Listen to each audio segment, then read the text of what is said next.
Afternoon, everyone.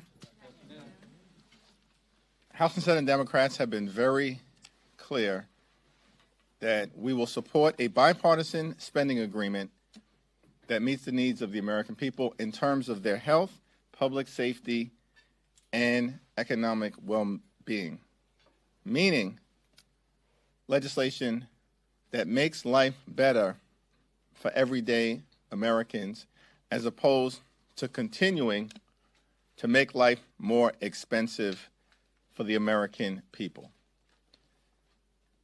House Democrats have been clear that we will not support a partisan Republican spending bill that continues to gut the health care of the American people. That's not a clean continuing resolution. It's a dirty spending bill, and one that is unacceptable. This country is in the midst of a Republican assault on the health care of the American people. Republicans have ended Medicaid as we know it. Millions of people have lost or will lose access to their health care coverage. We confront a possible cut to Medicare of $536 billion. All across the country, as a result of the Republican assault on health care, hospitals, nursing homes, and community-based health clinics are closing. Millions of Americans face the likelihood of dramatic increases in their health care premiums, co-pays, and deductibles. Republicans have launched an unprecedented assault on medical research, including research for children with cancer. In addition to attacks on the Centers for Disease Control, vaccine availability, and the public health infrastructure that has existed in the United States of America in order to keep the American people safe and healthy. Republicans have launched an unprecedented assault on the health care of the American people that is unconscionable and immoral. And it's our responsibility here in Washington to make sure that we aggressively push back against it. Questions? Republicans are trying to censure Ilhan Omar for some of her remarks about Charlie Kirk here. What do you think your responsibility is as the leader of the Democrats to curb rhetoric that might be inflammatory, and specifically that of Omar? We have made clear that political violence directed at anyone in any way or in any place is unacceptable in the United States of America, and every member of Congress and certainly the President of the United States have a responsibility to take the temperature down and ensure that we are lifting people up. There are many people who have doubled and tripled down on inflammatory rhetoric in the aftermath of the killing and assassination of Charlie Kirk, who hold extreme views outside of this institution. And the question that should be asked is, has the president brought the rhetoric down? Calling people sick, is that a reduction in rhetoric? Calling folks who are calling for retaliatory violence or suggesting that one could care less about bringing the country together, is that the leadership that this moment requires? I think we need to come together, not as Democrats or Republicans or independents, but as Americans. That's a responsibility for everyone. I haven't seen the Nancy Mace resolution, presuming that that is what you're talking about. Nancy Mace wants to lecture Ilhan Omar and Democrats about civility? Are you kidding me? It's not a serious effort. It's an effort to drive donors into her gubernatorial campaign. You think that she has gotten the message, meaning Omar, the message to bring down the rhetoric? I haven't read the Nancy Mace resolution, so I have no idea what Nancy Mace is talking about. But the notion that Nancy Mace is trying to send a message to Ilhan Omar or any of us is ridiculous. It's ridiculous. Thanks.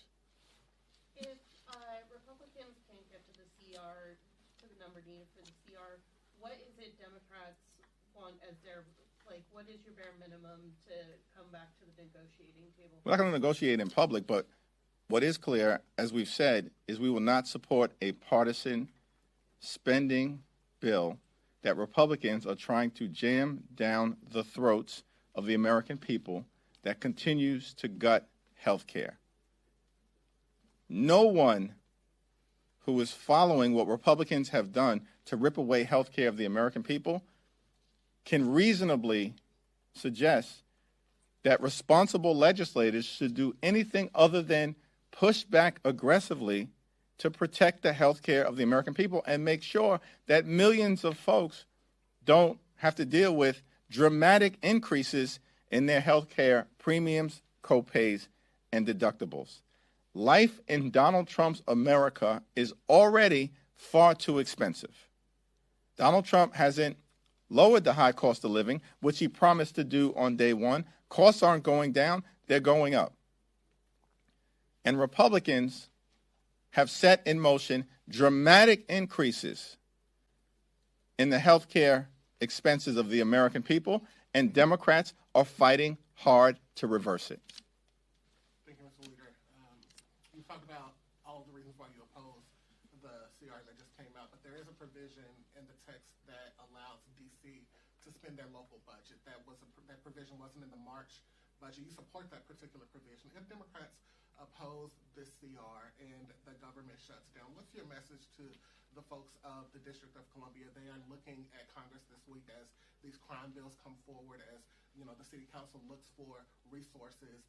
What's your message to the City Council, to the mayor, to the constituents of D.C. if that provision doesn't? The District of Columbia should have its funding restored. That's a position that was adopted by Democrats and Republicans in the Senate. It's a Democratic-held position. It never should have been ripped away. This is a non-controversial issue, and the restoration of funding for the District of Columbia should be done on a suspension bill, receive bipartisan support, get it to the president's desk, and it should be signed into law. Thanks. House Republicans have proposed putting $30 million in the CR for the mutual aid program that members use to partner with local law enforcement. Is that something that Democrats would support, or is there a larger figure you'd like to see there in wake of recent events? We support the notion that we have to invest significantly more resources and personnel in securing the safety of members of Congress on both sides of the aisle. The current program that was put into place in advance of the August recess should be indefinitely continued, but also adjusted, bolstered, and enhanced. And I'm very confident in the ability of Rosa DeLauro and Adriano Espaillat, who's the top Democrat on the legislative branch subcommittee of appropriations, to work with their Republican counterparts and do what's necessary and find a number in terms of resources that helps to secure the safety of every single member of Congress. Just as a follow-up, so would you like to see more than $30 million in the CR, or are you talking about like in the final legislation, the House Ledge bill for next year, you want more money there? It's not clear to me where the $30 million number came from, what it actually would fund, what's the basis of the number, and how would it translate into the types of programs that we need to be built out in terms of the Capitol. So it's hard to comment in a vacuum, which is why it's appropriate for the appropriators to try to actually work this out in a bipartisan conversation, as opposed to the Republicans thinking that they're going to just present a take it or leave it approach in a bill that is deeply flawed, in a bill that is dirty from the standpoint of attacking the health care of the American people, attacking housing, attacking veterans, and a continuation of failed Republican policies that have been a disaster for the United States of America. On security, there's $58 million there for judge security. That was requested by the White House to be there. I wanted to get your thoughts here because they're asking for increased security for judges, while at the same time, judges have said that their rhetoric, their name calling to judges is the reason why threats to the judiciary are increasing. So can you comment on that discrepancy? Yeah, it's my understanding that of the $58 million, $30 million is being requested for executive branch enhanced security, and $28 million is requested for judicial branch security. And I don't know if the Judicial Conference, which is the governing body for the Article III judicial branch of government in the United States of America, has identified that number as what's appropriate. I think this all should be subject to a bipartisan discussion so that everyone who's engaged in public service can have their well-being secured so they can go about doing their jobs. Thank you, Leader. There was a vigil last night for Charlie Kirk. We counted only a handful of Democrats being there. Is there a reason for that? I don't know. I guess you'd have to talk to individual Democrats as to what else was going on and why they were present or why they weren't present. What about you? I had a meeting. Thanks. Question on the CR. Are Democrats going to produce a concrete proposal of your own, sort of a list of either a list or legislative text of what you want to see in the CR? What we've made clear is that Republicans, including as a result of the one big ugly bill, but not limited to that toxic piece of legislation, have engaged in a massive assault on the health care of the American people. That is objectively verifiable. Nobody can argue with that. And it's unacceptable, and it needs to be reversed. We've been very clear on that.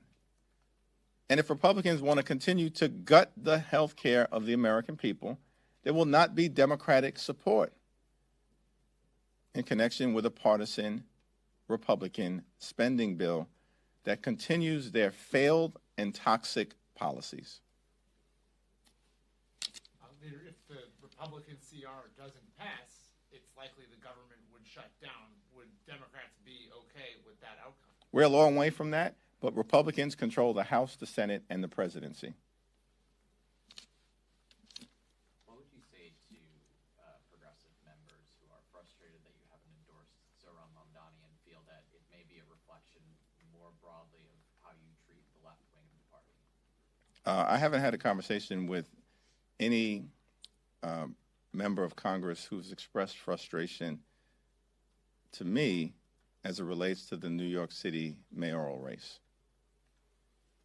Thanks. Thanks, Leader Jeffries. Back in March, House Democrats were largely united in opposing that continuing resolution, but obviously it went through because a handful of Senate Democrats voted to allow it to go forward and proceed with it. You had the joint statement with Leader Schumer opposing the bill, but do you have confidence that Leader Schumer will remain opposed to the legislation if this does get to the Senate, considering what happened back in March? Yes. President Trump today signed another executive order extending the TikTok ban, or delaying it, I should say, extending the deadline. Your thoughts on that? I mean, the question here is at what point are we going to find a path forward so that the divestiture, which was the main principle in the legislation that was passed by Congress over a year ago, can take place. There is no interest in a TikTok ban, but there is interest in divestiture so that TikTok is not owned by the Chinese Communist Party, a strategic adversary of the United States of America. Can we expect to see any kind of Democratic alternative in the House or Senate to the CR legislation? We'll cross that bridge when we get to it.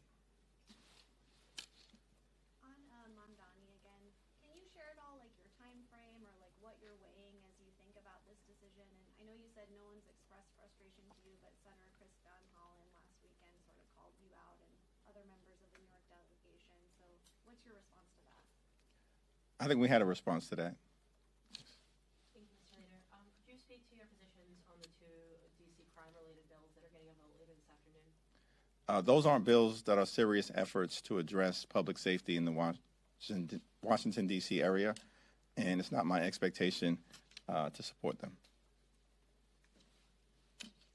Several of your New York Democratic colleagues have called out Mamdani's socialist ideals and calling them too extreme and radical to serve as New York City's mayor. Are you comfortable with Mamdani's support of socialism, and, well, how do you feel about his socialist policies? You'll have to talk to my Democratic colleagues who have made comments, and I'm sure they will be more than willing to share their views about him. Leader, over in the Senate seems to think that if all the Republicans in the House and all the Republicans in the Senate and a Republican president say they're in favor of the CR, that the American people will have no choice but to see it as Democrats are shutting the government down. Do you disagree with that? And if so, why will the American people take away a different message? Donald Trump is the president. He's a Republican president. Republicans have a majority in the House, and Republicans have a majority in the Senate. And we, as Democrats, have been very clear that we will support bipartisan spending legislation that meets the needs of the American people in terms of their health, public safety, and economic well-being by driving down the high cost of living in Donald Trump's America, which is far too expensive. Donald Trump made clear that Republicans want to go it alone, and he indicated publicly that he has no interest in talking to Democrats because he has no interest in dealing with the Republican-created health care crisis. Republicans have devastated Medicaid, are going after Medicare. Their behavior has resulted in the one big ugly bill that will close hospitals, nursing homes, and community-based health clinics all across the country, including in rural America. The Republicans are unwilling to extend the Affordable Care Act tax credits, which will result in dramatically increasing the premiums, copays, and deductibles of at least 20 million Americans.